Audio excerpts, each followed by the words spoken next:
한동안은 안산이 수원에 소속된 적도 있었어요. 고려 때. 그런데 이제 그 안산에서 고려인군 문종 탄생 지지라는 게 동국요지 성남에 나옵니다. 고려 시대 때 임금 문종이 안산에서 탄생했다고 나와요. 역사서에 기록이 되어 있습니다. 그러면은 경기도 내 어느 고장에도 왕이 태어났다는 기록은 가진 동네가 없어요. 마을. 유독 안산만이 문종 탄생 지지다. 그래서 안산군이었다가 수원에 소속되면서 안산현으로 내려갔다가 충렬할 때 다시 그 안산군으로 습격됩니다. 임금이 태어난 곳이라고 해서. 그래서 안산이라는 지명이 이렇게 생겼죠. 1914년에 그 조선 총독부가 안산이라고 하는 지명을 없애버립니다. 이제 안산이라는 지명이 이렇게 천년이 됐는데, 고려인군 문종이 왜 안산에서 태어났느냐? 이제 고려사에 보면은 현종이라는 임금이 있었는데, 그때 거란족이 1차, 2차에서 우리나라 고려를 쳐들어왔어요. 그런데 강감찬 장군이 한 40만 대군이 거란족이 쳐들어오니까 현종 임금한테 피난을 가라.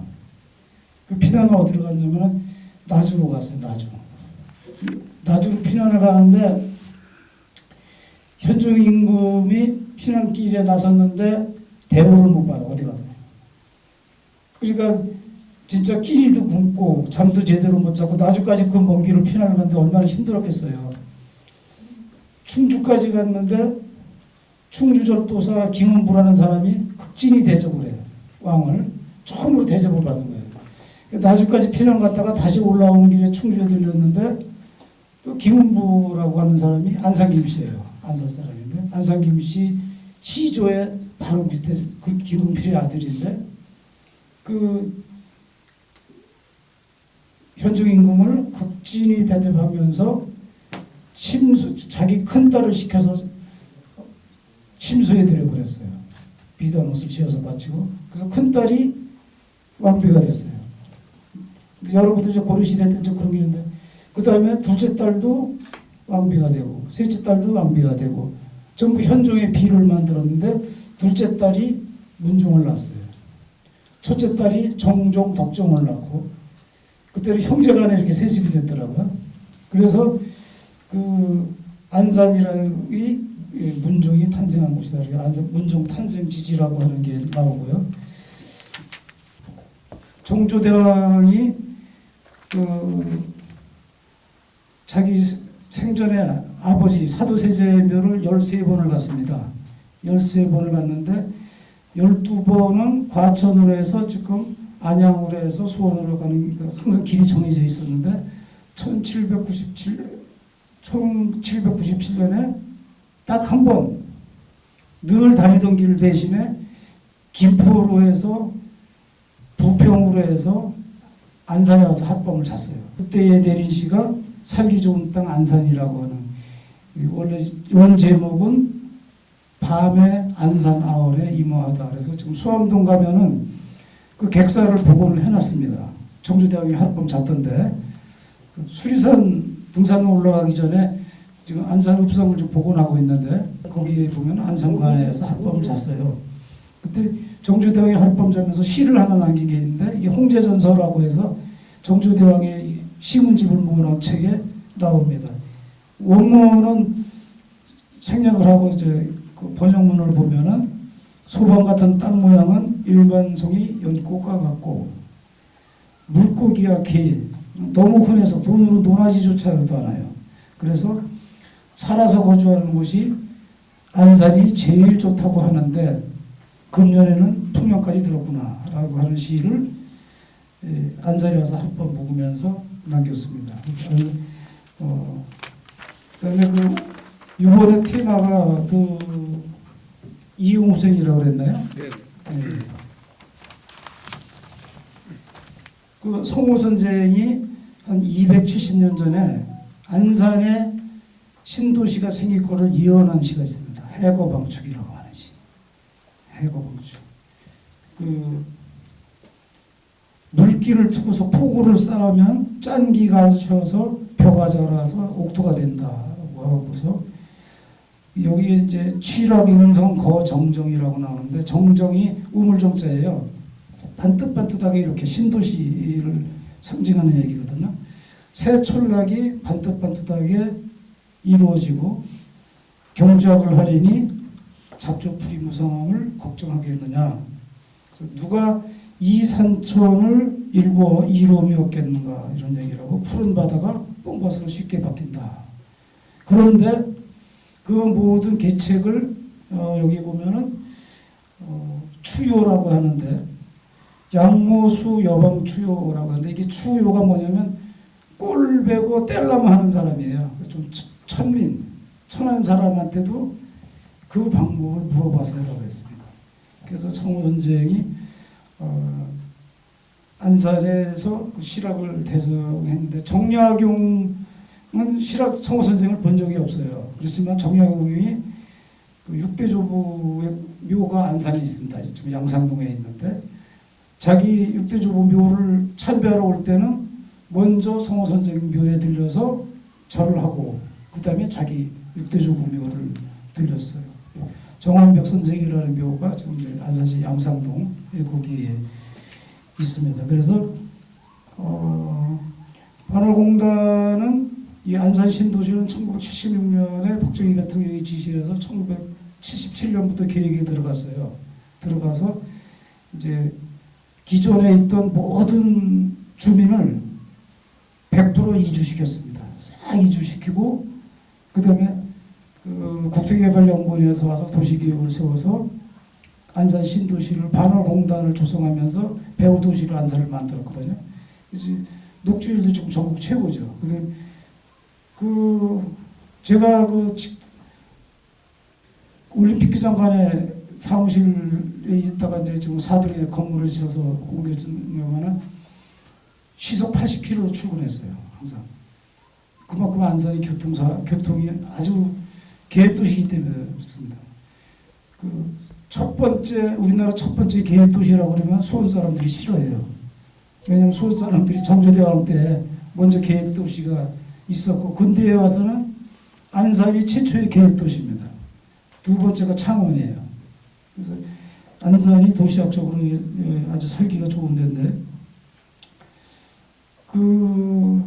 이익 선생님이 지금 살던 곳이 일동이잖아요. 지금 일동 묘도 일동에 있고 박물관도 일동에 있고 근데 거기가 좀 더 거실로 올라가면 반월면 1, 2였댔어요.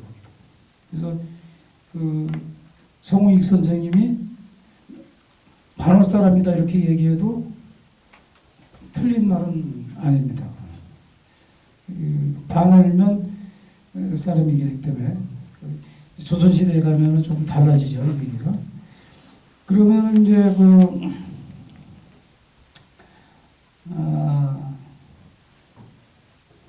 반월에 대한 얘기를 좀 해야 되겠습니다. 반월은 사실은 1906년까지 안산이 아니었습니다.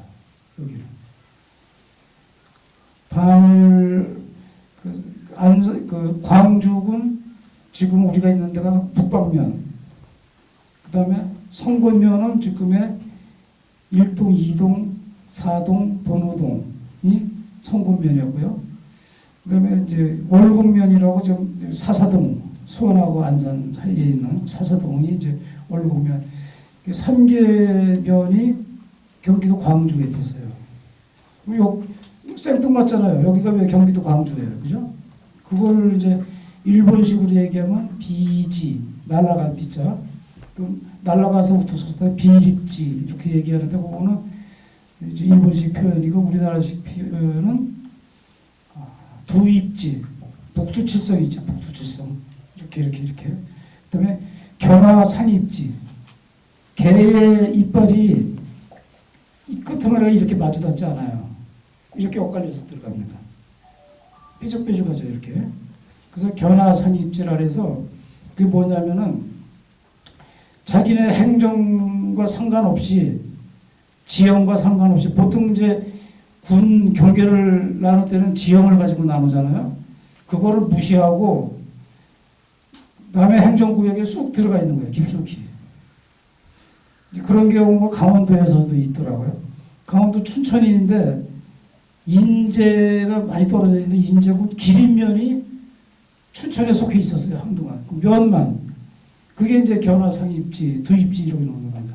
그러면 광주가 왜 이 반어를 땅을 자기네 두입지로 두고 있었느냐. 어염권입니다. 어염권. 경기도 광주는 바다가 없어요. 바다가 없으니까 어염권이 없습니다. 고기를 잡을 데도 없고 특히 그 옛날에 중요하다는 게 소금. 소금을 얻으려면은 그 안산군수나 지금은 이제 화성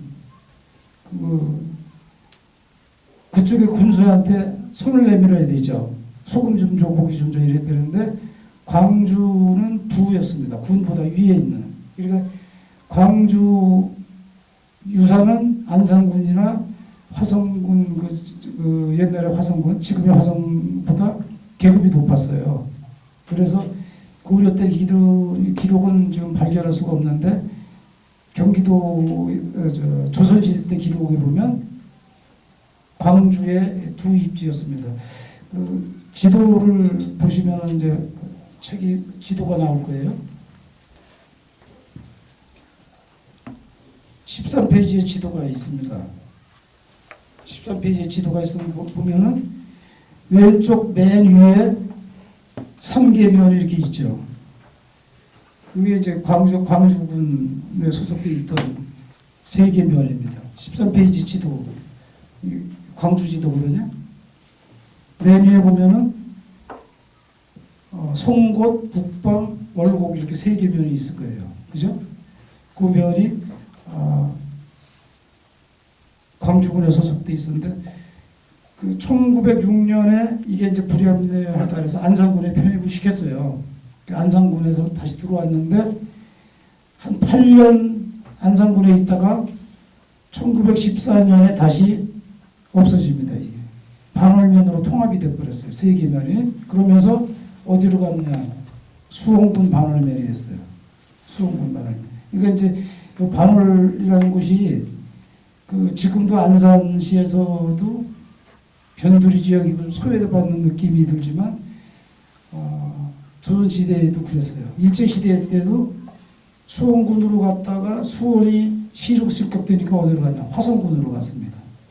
화성군으로 갔다가 다시 이제 그 안산으로 이제 들어왔죠. 현재 저희가 있는데 보면 조선시대 광주군 북방면 건건리였었죠. 1994년에 안산시로 비로소 편입이 됐는데 그럼 안산 신도시 할 적에 여기가 들어가 있었냐? 안 들어갔습니다. 뺐습니다. 그 번호동 4동, 1동, 2동은 안산시 도시계획에 들어갔어요. 들어갔고 여기 건건동, 사사동 이쪽은 801동은 빠졌습니다. 그래 도시계획에. 그때 빠진 데가 지금 수암동도 빠졌어요. 수암동도 시흥시 수암면 안산면사무소가 있었어요. 거기 수암면사무소. 도시계획에 들어가 있지 않다가 나중에 들어왔습니다. 나중에 이제 1994년에 다시 안산시로 편입이 되는 바람에 지금 저희가 보시다시피 이 반월동, 건건동 여기는 도시계획이 안 돼 있죠. 2차선 도로예요. 만약 그 당시에 반월 신도시에 포함이 됐다면 길이 넓어졌겠죠. 그래서 지금 수암동 가서 보면 거기도 도시계획이 안 돼 있어. 길이 좁습니다. 안에 들어가면. 제일 심하겠죠. 주차하기가 힘들고 그러죠. 그래서 이 건건동이 이제 그 12페이지, 땅 이름이 여기 12페이지를 보시면 건건동에 대해서는 얘기가 나오죠. 한웅영이라고 하는 사람이 여기 터를 맨 처음에 잡았는데 뭐 하루 종일 날씨가 건건했다 그러는데 이제 건자가 마를 건자인데 하늘 건자도 됩니다. 이게. 그래서 좀 틀렸다는 얘기인데 어쨌든 이 지역이 밑에가 안반지대예요. 물이 안 나요. 그래서 말을 건자를 썼다는 얘기가 맞습니다. 한응룡이라고 하는 사람이 털을 잡았는데 이 사람은 이제 조선 중기의 무관인데 이 사람 역할은 그 당시 뭘 했냐면은 이 임진왜란하고 정묘제란 때 우리나라 사람이 일본에 많이 잡혀갔죠. 그 사람들을 가서 찾아오는 역할을 맡기 위해서 사신들이 갔는데 거기 동행했던 무관이에요. 무관. 일본에 가서 조총도 사고 그 사람들 들어오는데 역할을 했던 사람인데 그 사람이 이제 이 한응룡이라는 사람이 좀 털을 잡았던 것입니다. 그러면은 아까 이제 말씀했던 반월이라는 지명은 어떻게 생겼느냐? 반월이라는 지명을 일본 사람들이 지었다고 하는 얘기가 지금도 그렇게 주장하는 사람인데 아닙니다. 반월장터라는 게 있어요. 반월장터에서 물론 반월면을 만든 거는 일본 사람들이 1914년에 만들었지만 그 이전에 반월장터라고 하는 곳이 있었어요. 거기가 어디냐면은 얼마 전에 불났던데 스티로폴 공장, 고속전철 교가 있고 거기가 이제 그 팔곡동 주공 아파트가 있어요. 그 앞에가 지금 공장이 좀 있고 논밭입니다. 거기가 원래 반월장터예요. 그리고 반월면사무소도 거기 있었습니다. 모든 행정이 그쪽에 있었는데 을충년 대홍수라고 혹시 이제 들어보셨는지 모르지만 1925년에 우리나라 전국으로 홍수가 4번 났습니다. 한 해 4번. 그때에 거기에 있던 반월면사무소가 떠내려갔어요. 다 떠내려가서 장터가 싹 쓸려 내려가고 그 지금 이제 논밭으로 좀 변했지만 그래서 그때에 1925년에 다 반월장터가 떠내려가서 다시 옮긴 데가 여기입니다. 이쪽으로 옮겨온 거예요. 그래서 그 반월이라는 지명은 그 반달산, 반월산 하는데 팔곡일동에 있는 그 산이 옛날에 그 반달처럼 생겼대요. 어디에서 봐도 반달처럼 생겼었는데 이 수인산업도로가 생기면서 산을 깎아 먹었어요. 자꾸 옆에를. 그 지금 가다 보면은 거기 안산 잔디인가 뭐 잔디 파는 데가 있고 그 위에 공동묘지 같은 게 조그만 게 하나 있고 산 모습이 지금 가서 보면 반월 모습이 아니에요. 반달.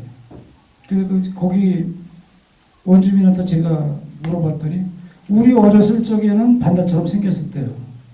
근데 이제 수인산업도로가 지금 6차선인가요? 8차선인가요? 확 넓어지면서 그 산을 다 깎아먹어서 그래서 지금은 반달의 모습이 없습니다. 그래서 반월이라는 지명이 일본 사람이 만든 건 아니고 반월면은 일본 사람들이 1914년에 만들었다 이렇게 이해를 하시면 되겠어요.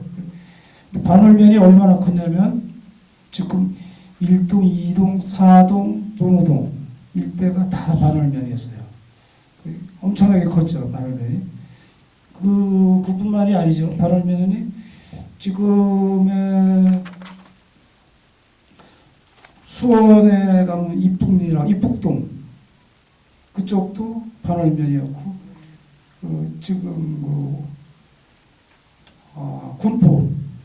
군포 지역도 1994년에 안산시를 편입될 당시에 지금 둔대동인가 동아교리 둔대동 뭐 그쪽이 전부 군포시로 편입됐어요.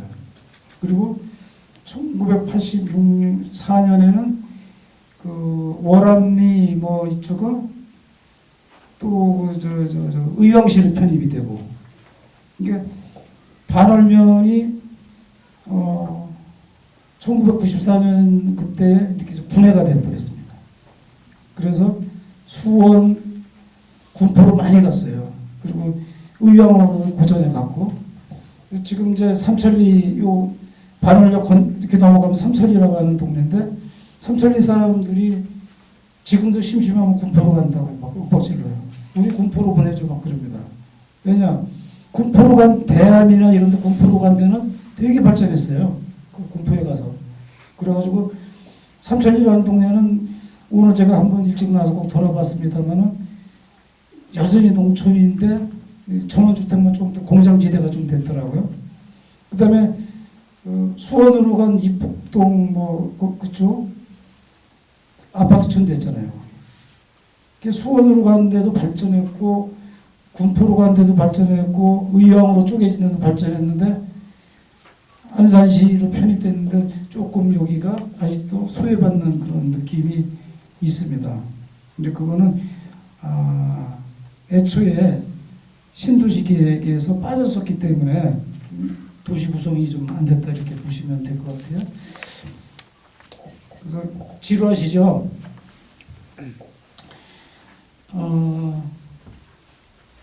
13페이지를 그 지도 밑에 보면 가잔물이라고 나오는데 여기 반월역에서 삼천리 쪽으로 넘어가다 보면 거기 그 사진에 보이는 우물이 나옵니다. 가재우물이라고 그래요. 가재우물. 가재우물이라고 하는데 보통적으로 보면 가재우물 그러면 가재가 많이 살아서 가재우물이라고 하는데 그거는 아니에요. 마을의 가장자리에 있는 우물. 이제 그게 가재물이라고 하는 우물이고요. 우리 작가 선생님들에서 제가 조금 필요한 것만 사진을 보면서 말씀드리겠습니다. 14페이지 보면은 고등골이라고 하는 골짜기가 있는데 풍양조씨 혹시 계신가요? 풍양조씨의 그 제실이 그쪽에 있는데 조경장군 묘가 그쪽에 있습니다. 조경. 14페이지. 조경장군 묘가 있는데 조경장군이 누구냐면은 권율장군이 그 독산성에 포위되어 있을 적에 세마대라고 하는 게 나오잖아요. 말을 이렇게 쌀로 씻어서 그 물이 흔한 것, 이 많이 있는 것처럼 보이려고 했던 건데 그 권율장군이 그 포위되어 있을 적에 조경장군이 그 구출해냈어요. 권율장군을. 그래가지고 그 외병을 무찌르고 행주 산성에 들어가서 산성을 수리하고 목책을 쌓고 그래서 행주대첩을 그 승리로 이끄는 게 조경장군입니다. 사실은 권율장군은 그 위에 있었기 때문에 사실 권율장군의 행주대첩이라고 얘기하는데 실질적으로 모든 전투는 조경장군이 지휘를 했어요. 근데 그 조경장군의 묘가 그 고등고래가 있습니다. 근데 문화재로 지정은 좀 안 하고 있는 게 뭐냐면은 숙공리에 화성에 있다가 이장을 했어요. 그 후손들이 직계 후손이 묘자리까지 팔아먹어갖고 그 고등골이 원래 할아버지 묘가 5군데가 묘가 거기 있어요. 그 아버지 묘 밑으로 왔죠. 그다음에 여기 이제 치미산 얘기했고 나봉산이 이제 이 파도에서 제일 높은 산입니다. 나봉산. 그 15페이지 보면 나봉산이 나오죠. 135m인데 나봉산이 나오는데 치미산하고 나봉산 사이 여기서 가까운 곳에 까치미산 하는데 가치미산이라는 산이 하나 있어요. 근데 이제 보통은 까치가 많아서 까치미산이라고 하는데 옛날에 그게 바닷물이 들어왔었거든요. 바닷물이 들어왔을 적에 토사가 밀려 들어왔다가 못 빠져나가고 갇혔대요. 그래서 그게 산이 돼서 갇혀있다 그래서 가치미산. 반환동사무소에서 거기 둘레길 조성하더라고요. 하면서 이제 물어봤어요. 또 나봉산이라는 데가 있고요.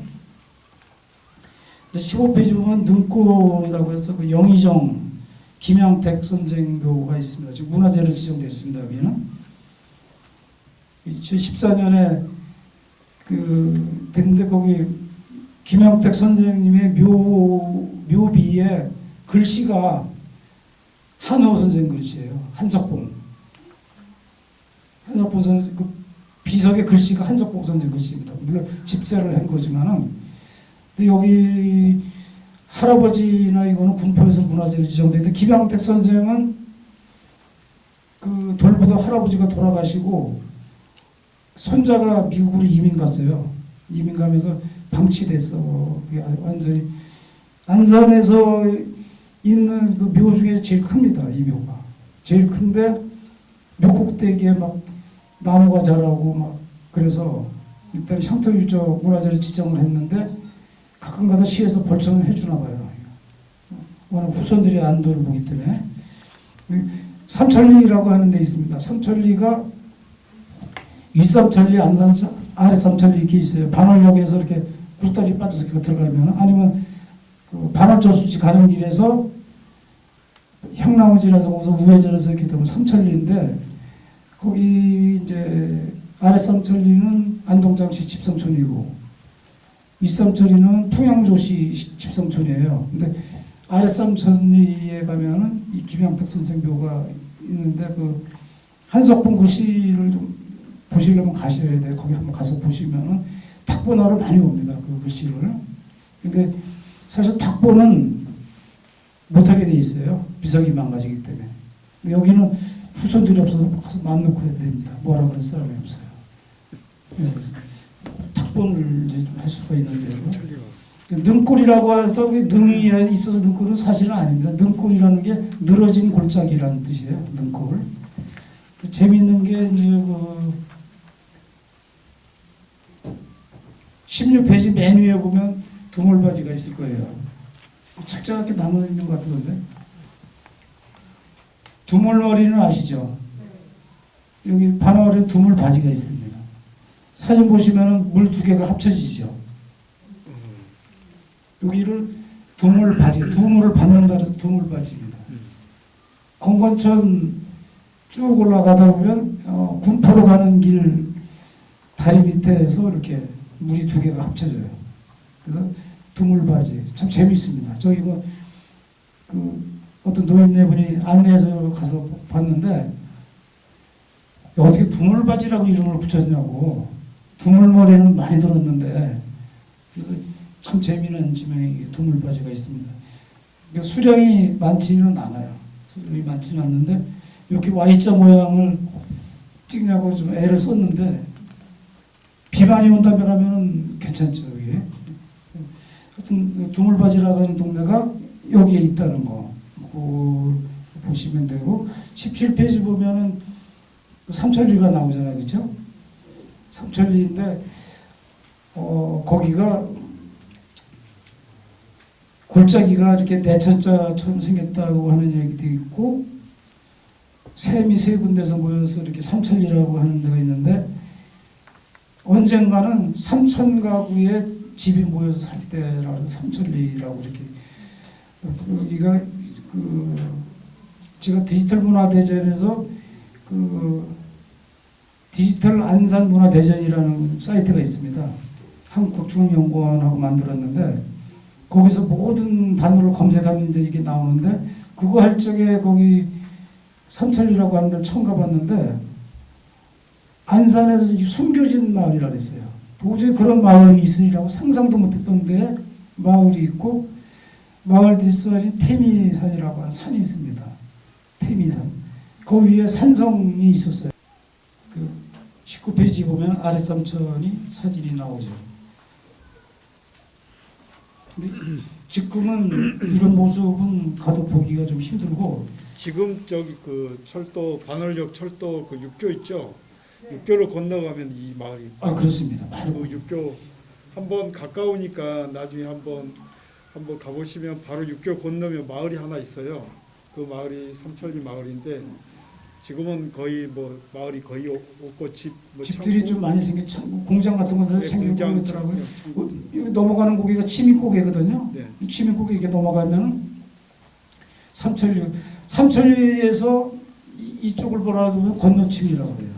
건너침이라고 하는 것인데, 그 아랫삼천이 이제 안동장시들 집성촌이 되죠.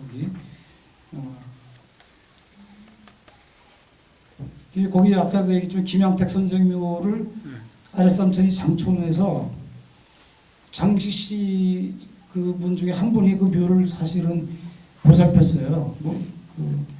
옛날에 그 나무 뗄 때 그 사람 그 집안 소유의 산에서 나무를 자기는 맘 놓고 잘라서 뗄 수 있으니까 그 조건으로 산수를 돌보다가, 지금 이제 가스 떼니까 연탄되고 가스 떼니까 산수를 안 돌봐줘요 지금.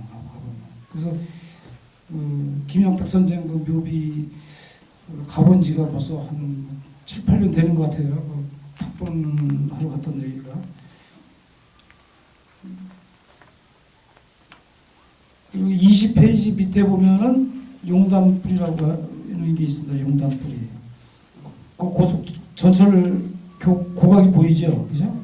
이 고속도로 고각인데 용담불이는 지금 윤하수 시장이 되게 관심을 가지고 용담불이 얘기를 많이 한다 그래요. 여기 그 뿌리라고 하는 거는 이렇게 저기 산의 맨 끝자락을 얘기해요. 보통 바닷가 쪽으로 이렇게 삐져나간 것을 고래 뿌리라고 그러거든요.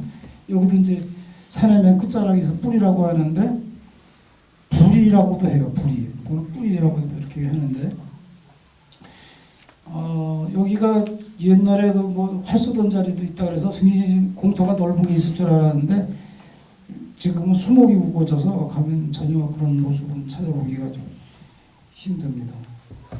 그리고 21페이지 밑에 아까 그 옷에다가 비석 세워놓은 거 그 창말 얘기죠. 예, 창말이라고 하는 것이 거기 지금 현재 우리 대림 아파트가 있는 거 여기 이제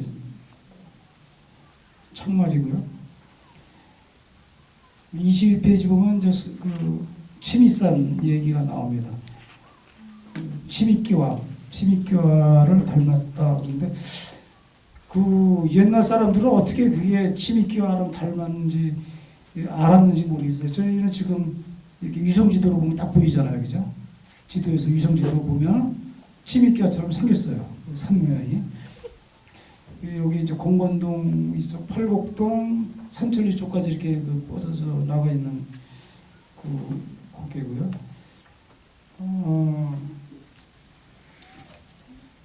지금까지 제가 말씀드린 거는 공건동에 관한 얘기입니다. 공건동에 관한 얘기인데 그 사사동, 팔곡 일동도 이 반월동에 소속되어 있는 동이에요. 그래서 그 팔곡 일동에 보시면은 그 페이지에 있나?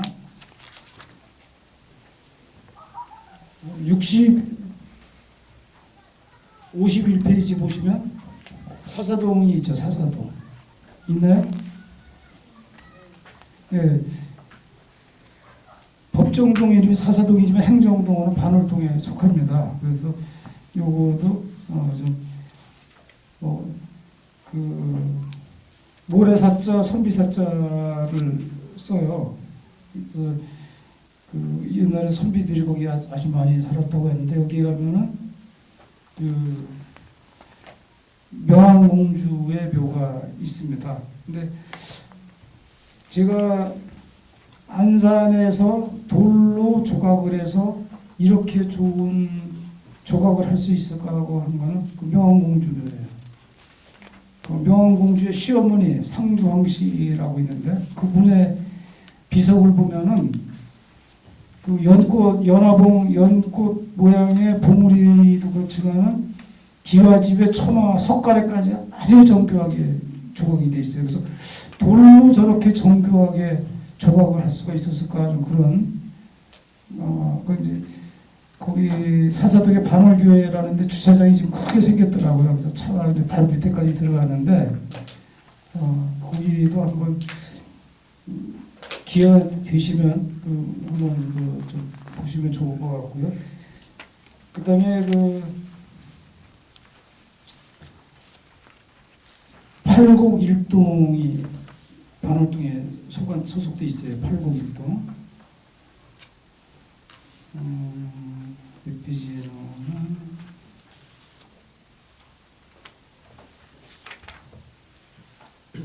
(104페이지에) 나오네요. 104페이지에 보면은 팔곡 일동인데 여기도 반월동에 속해 있습니다. 그래서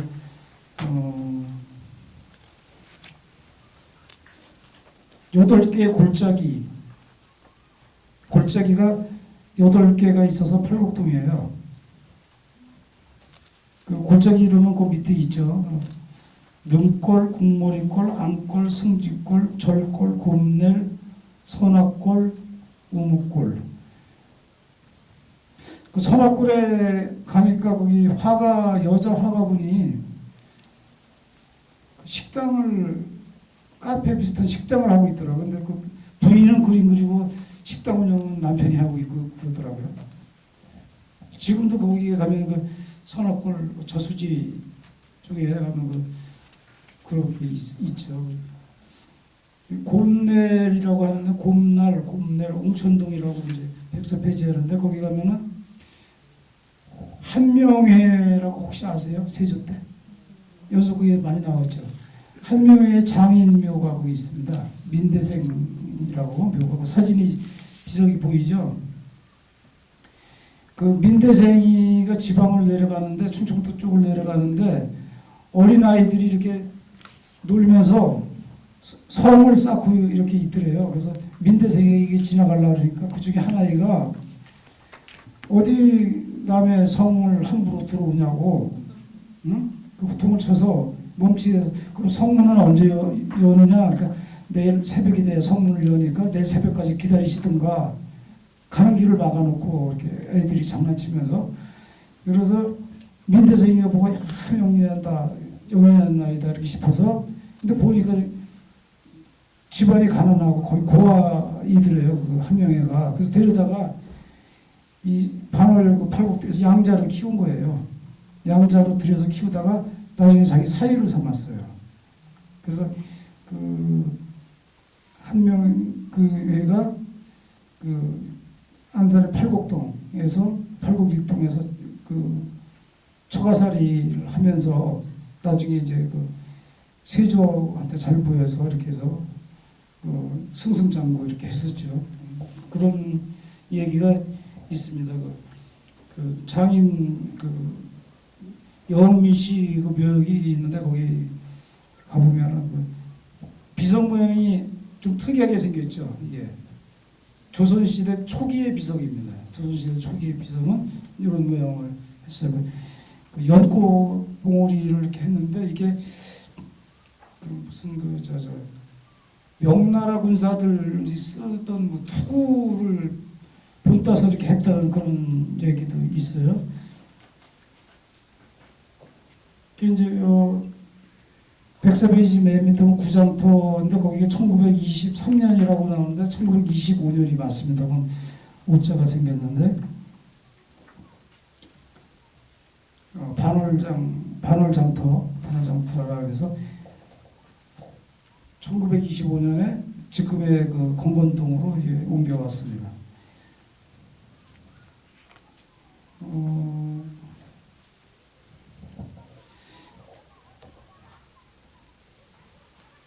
107페이지 보면은 거기에 태미산이 나오죠.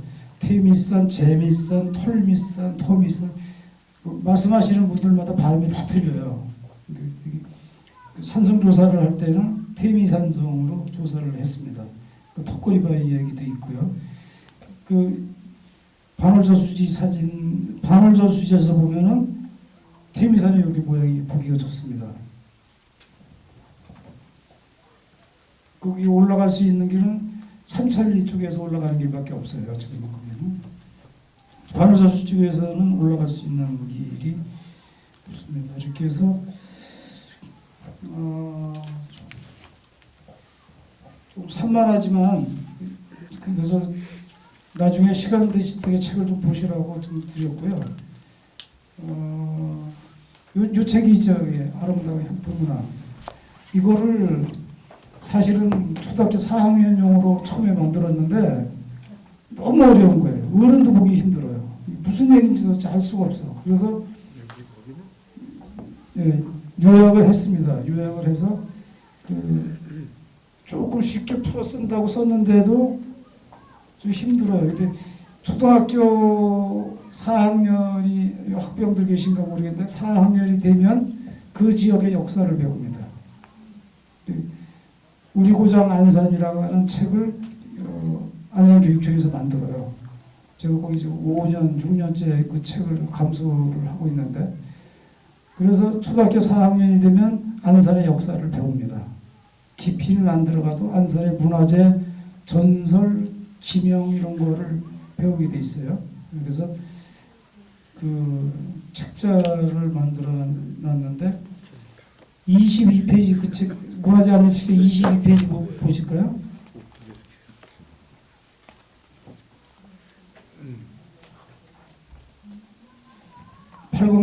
향나무가 나오죠. 여기 반월동입니다. 그래서 향나무가 아주 이게 저기 반월저수지 올라가는 길에 그 중간에 있어요. 한 600년 됐다고 하는 향나무인데 경기도 기념물입니다. 이게 경기도 문화재로 지정되어 있고요. 아, 지금도 반월동에 섞여 있는 겁니까? 아, 그럼요. 반월동에. 그래서 제가 그거만 찍어드리는 거예요. 반월동에 소속되어 있죠. 그리고 26페이지, 27페이지 보면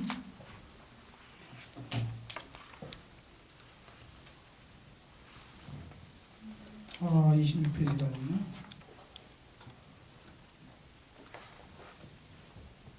(26페이지) 보시면 한흥인이라고 하는 사람이 나옵니다. 그 선조가 철종을 부탁하면서 그 선교 유교 칠신이라고 하는 그런데 이분이 사실은 조선시대 때 귀향을 왔어요. 이쪽으로 귀향을 하는데 그냥 거기서 눌러 사는 거예요.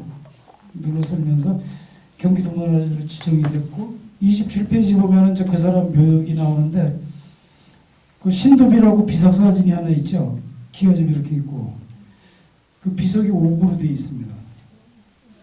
네, 옥으로 되어 있어요. 그러니까 비석의 모양이 좀 특이합니다. 특이해서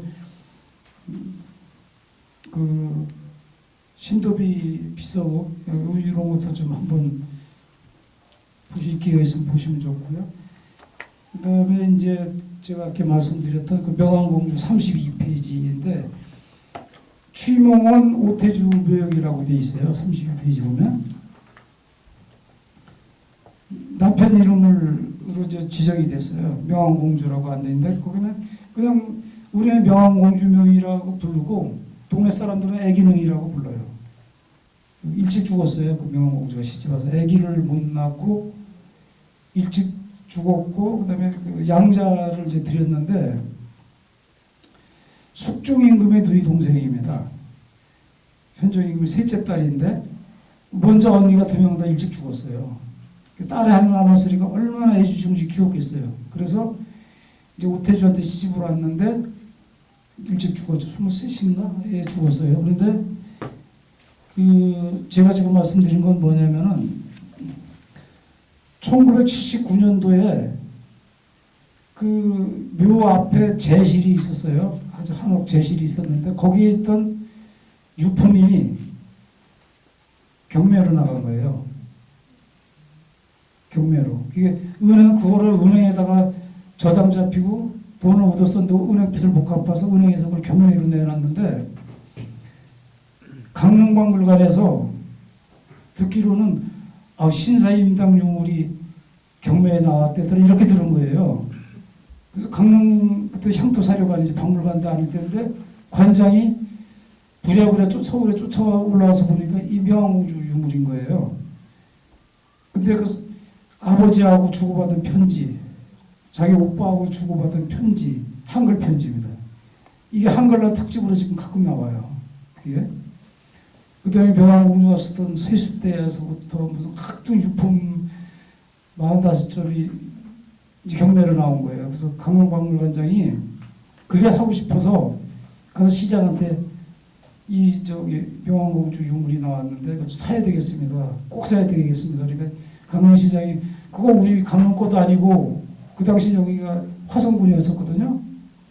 그 화성군 반월면 걸 그걸 뭐하러 사느냐.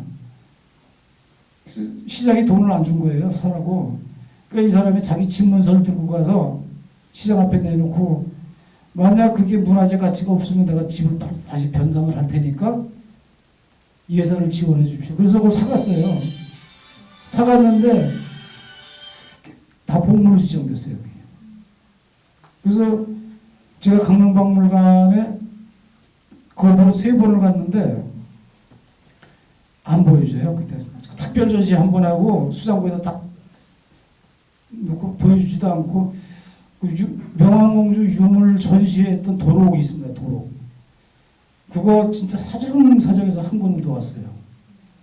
안 주는데 사실은 그게 안산에 있던 겁니다. 근데 물론 그 당시에 화성군이었지만 우리가 보관을 잘못해서 잊어버린 것 같고 자꾸 그래서 그 도로기라도 좀 한 권 줬으면 좋겠다 그랬더니 그때 학예사가 깊숙이 감춰놨던 그 도록 한 권을 줘서 지금 저 도록은 가지고 있어요 우리.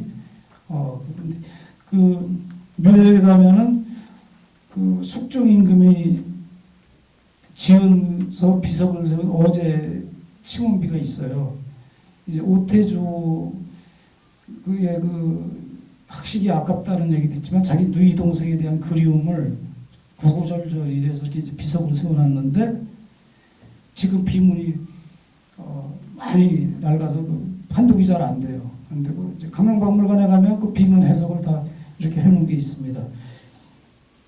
그래서 그 33페이지 보면은 그 밑에 상주황씨묘라고 있잖아요. 맨 밑에 그 상주황씨묘의 비석을 여러분들이 한번 기회가 있으면 한번 보시라는 거예요.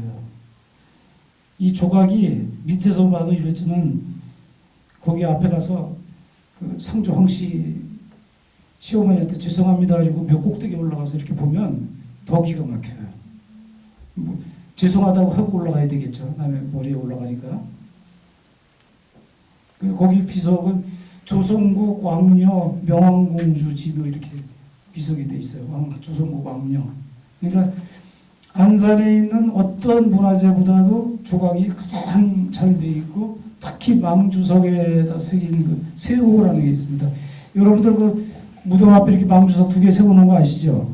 거기 가면은 다람쥐가 새겨져 있을 거예요. 지금 다람쥐가 한 마리는 올라가고 우상자화 오른쪽에 있는 다람쥐는 올라가고 왼쪽에 있는 다람쥐 밑으로 내려오는데 요새 또 다람쥐에다 밤까지 이렇게 조각이 했더라고요. 밤을 물고 있는데 그거는 좀 잘못된 거. 그게 원래 세호라는 겁니다. 가늘게 새긴 호랑이라고 하는데 상상의 동물이에요. 근데 거기에는 뭐 실꾸러미도 새기고 두더지 모양도 새기고 하여튼 여러 가지 그 동물의 모양을 새기고 하는데 가장 그 세호의 조각이 잘 돼 있는 데가 이 명왕공주릉밖에 없어요. 거기 가 보면은 그 망주석에다 이렇게 머리는 뭐라 해태가 끼우다 하고 하여튼 기계묘한 그 동물을 조각을 해놨는데 그런 조각은 안산에서도 참 보기가 드문 조각이죠. 왕실묘의 특징이 아닌가 이제 그런 생각이 듭니다. 그래서 이제 또 하나 있는 게 이제 그 김영택 선생의 묘가 제가 아까 말씀드린 68페이지에 영의정을 지낸 김영택 선생의 묘. 이 사진은 제가 찍은 지가 15년 됐어요. 15년 돼서 지금은 아마 여기 뭐 나무 우거지고 풀 우거지고 아마 그랬을 거라고 생각이 되는데 거기 까만 비석이 하나 보이잖아요. 그 비석의 글씨가 한석봉 글씨입니다. 좀 특이하더라고요. 한석봉 글씨체가. 삼천리 마을에 가면은 김영택 영의정 김영택 선생의 묘의 그 비석을 좀 보실 수가 있으실 겁니다. 그리고 아까 어떤 젊으신 분이 저한테 물어봤는데 강세양 선생에 관해서 좀 물어봤는데 여기 자세히 되어 있죠. 80페이지 보면은 송호익 선생은 뭐 워낙 잘 알려지신 분이지만 강세양 선생에 관해서 안산에서 30년 거주하시면서 김홍도를 가리켜서 화가를 만드신 분이거든요. 이분이 어디 사셨냐는 게 큰 문제예요.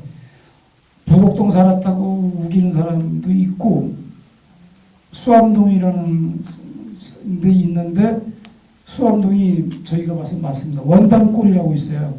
원당사. 그 조선시대 때 그 원당사라고 하는 절이 그거 복원하려고 지금 저 윤하섭 시장이 애를 쓰는데 군사보호구역이에요.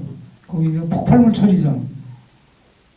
불발탄 갖다 터뜨리고 막 그러던데 지금은 안 터뜨려요. 거기가 안 터뜨리는데 일단 못 들어갑니다. 초조망 다 산에 수리산에서부터 다 이렇게 울타리 쳐놔서 못 들어가는데 이제 들어가려면은 군부대에다 연락해서 원당사 절터를 가볼 수가 있어요. 근데 원당사 올라가면 성처럼 이렇게 석벽을 쌓고 절터가 있다. 그래서 전이 그게 크지는 않았는데 표암 선생님이 자기 부인이 죽은 다음에 이 원당 사회가 있었어요. 그래서 거기서 시도 쓰시고 이제 그랬는데 안산의 대표 인물은 맞습니다. 표암 선생이 물론 안산에서 태어나진 서울에서 태어나시긴 했지만 안산에서 30년을 하셨기 때문에 그리고 재미있는 게 이분이 얼마 전에 제가 광덕고등학교 학교 교명위원회에서 학교 이름 짓고 유치원 이름 짓냐고 갔는데 월피동에 유치원이 하나 나왔는데 달빛 유치원이라고 이름을 최종적으로 지었어요. 달빛 유치원. 제가 작년에 병원에 입원했을 때 간호사가 거기 사는데 그렇게 싫대요. 월피라는 말이. 친구들이 다 물어본대요. 월피가 뭐냐? 월피가 달월자에다 언덕피자거든요.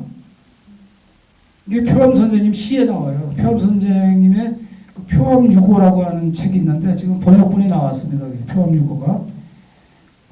김홍도가 안산 출생이라는 게 표암유고라는 책에서 밝혀진 거거든요. 표암유고에 보면은 연성팔경이라고 해서 안산의 옛날 벼로가 연성이잖아요. 안산의 8군데의 경치를 노래한 시가 있어요. 2번 나오는데 하나가 월피예요. 바닷물이 쭉 들어오면은 넘치니까 그 넘치는 걸 방지하려고 뚝을 쌓아놨어요. 거기가. 그 뚝이 바닷물이 쫙 들어오면은 초승달만큼만 남아요. 초승달만큼. 뚝이 이렇게 일부가 물에 잠겨서 강세환 선생님이 그걸 보기에는 뭘로 보이냐. 달이 언덕으로 들어가는 걸로 보인 거예요. 동그란 달이 언덕으로 들어가다가 반달만큼 남아서 보이는 거예요. 그게. 그래서 달월자 언덕자로 썼어요. 그게 강세환 선생님 시에서 나온 거거든요. 그래서 원래는 월입피 달이 언덕으로 들어간다는 뜻이에요. 근데 그거를 잘못 해석해서 달 뜨는 언덕이라고 이렇게 달이 들어가는 데서 뜨는 달 뜨는 언덕이라고 했는데 먼저 동장 하던 분이 좀 말귀를 알아듣더라고요. 말귀를 알아서 지금 거기 월피동에서 축제가 지금 이제 달 드는 언덕 그래가지고 마을 축제도 하고 그래요. 그래서 그거는 제가 시간도 다 됐기 때문에 여담으로 그냥 두서없이 제가 좀 말씀을 드렸는데요. 책자를 드렸으니까 좀 시간 나실 때 보시고요. 질문 받겠습니다. 궁금하신 거 있으면 물어보세요. 제가 강의를 잘한 걸로 간주하고 마치겠습니다.